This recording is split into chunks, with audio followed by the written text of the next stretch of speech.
Bobby McIntyre gets it done on the PGA Tour, and today we're going to look at his golf swing to see a couple unique things that he does that just shows how really talented this man is. In the first takeaway position, what you're going to notice is that Bob gets his club face into a relatively closed position here. So if we take a look at that leading edge and where it's pointing more down towards the ground. With the amount of speed that Bob generates, he's able to control this club face. He's obviously not a player who's hitting it right every single time, which would only make the concern of whether or not this club face was too close for him.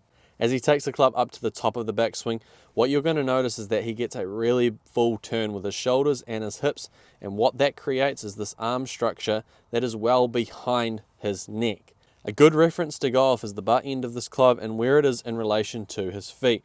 You notice that it's on the back end of that Nike sign, and that's just going to allow his hands to be in a nice neutral position so that he doesn't really have to compensate for much during the downswing. Now what you'll notice is that as Bob creates this downswing position, we're going to see something quite unique to Bob, but also seen by Scotty Scheffler and maybe the great Jack Nicklaus.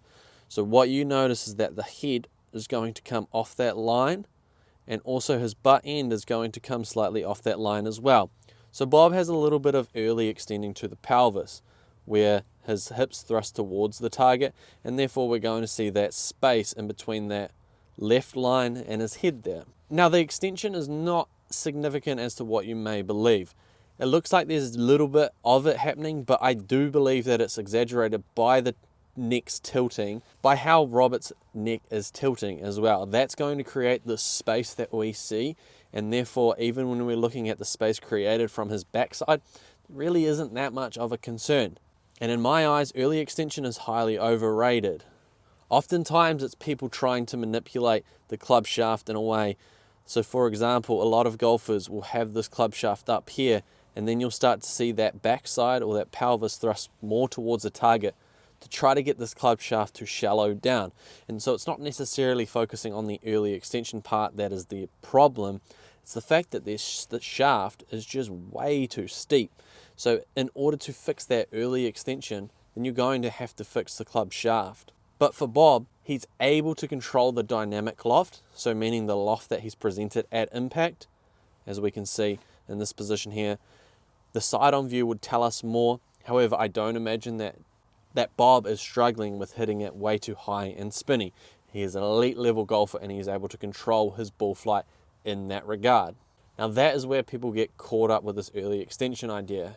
If you are someone who is maybe presenting a lot of loft and can't rotate their body well enough in order to create some shaft lean, then yes, early extension may be something that you would like to focus on. But taking a look at Bob's hip rotation here, his chest rotation as well, we really don't see that limiting factor whatsoever. So it's important to recognize that if your early extension is causing some loft issues or some heel contacts, then yes, it would be a great idea to fix your early extension.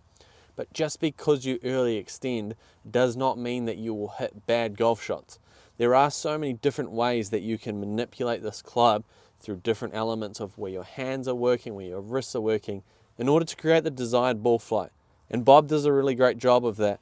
With this funky head movement and this neck tilting, he's still able to control his dynamic loft, he's able to control his centeredness of the strike, and he's also able to control the club face angle and the club path. 4 very important things that are going to allow him to win on the PGA Tour. So please, stop looking at early extension as a bad thing and just look at it as something that is happening in the golf swing and whether or not that is specifically causing your issues. Because there is a chance that that's actually helping you play better golf. Be having more videos to come about this specific topic, so make sure you subscribe and stay tuned for next time.